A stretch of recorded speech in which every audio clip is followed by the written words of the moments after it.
Brought to you by Agilus Diagnostics. Health test की बात आती है तो मैं भरोसा करता हूँ India largest diagnostics company Agilus diagnostics. खुद को टेस्ट करते रहो।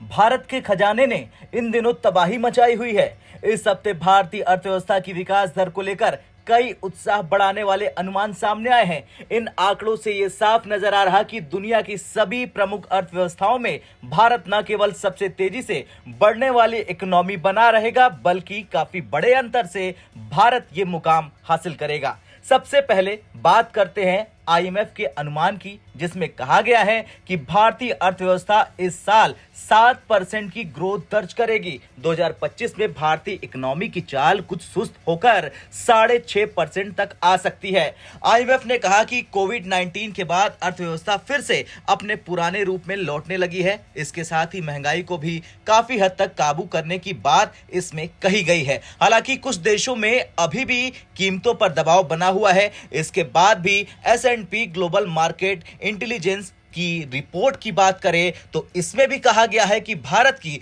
जीडीपी ग्रोथ 2024-25 में 6.8% और 2025-26 में 6.6% रह सकती है। इसमें कहा गया है कि कमजोर सरकारी निवेश के बावजूद भारत की घरेलू मांग, बेहतर मानसून और सरकारी सामाजिक खर्च इकोनॉमी की रफ्तार को बढ़ा रहे हैं। इसके साथ ही महंगाई में गिरावट और सरकारी नीतियों का समर्थन भी अर्थव्यवस्था को मजबूती देने का काम करेगा। वहीं आरबीआई के deputy governor Michael Devvrat Patra ने 2024-25 में भारतीय जीडीपी ग्रोथ रेट 7.2% रहने का अनुमान जताया। इसके बाद 2025-26 में इसके 7% पर आने का अनुमान जताया। उनका मानना है कि भारत का समय आ गया है और देश अपनी युवा आबादी के चलते तेजी से विकास करेगा।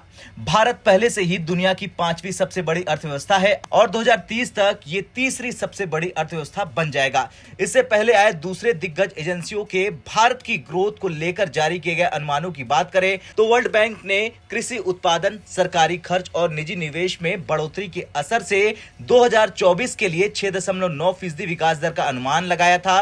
वहीं महंगाई में गिरावट और सरकारी सुधारों के अर्थव्यवस्था को हो रहे फायदों के चलते एडीबी ने 6.8% ग्रोथ रेट का अनुमान जताया। हालांकि कोविड-19 के बाद भारतीय अर्थव्यवस्था में उछाल देखने को मिला है, लेकिन ग्लोबल अनिश्चितताओं और कमजोर बाहरी मांग के असर से इकोनॉमी अभी भी पूरी दक्षता और पूरी क्षमता के साथ प्रदर्शन नहीं कर पा रही। इसके बावजूद भारत की घरेलू मांग, स्थिर तेल की कीमतें और सरकारी निवेश अगले कुछ साल में अर्थव्यवस्था को स्थिर बनाए रखने में मदद करेंगी। खैर, आपका क्या कुछ कहना है जिस तरीके से ये अनुमान जताए जा रहे हैं उसे लेकर, और यह भी बताएं कि भारत का खजाना दिन ब दिन जिस तरह से बढ़ रहा उसे लेकर कमेंट कर जरूर बताएं। ब्यूरो रिपोर्ट, भारत तक।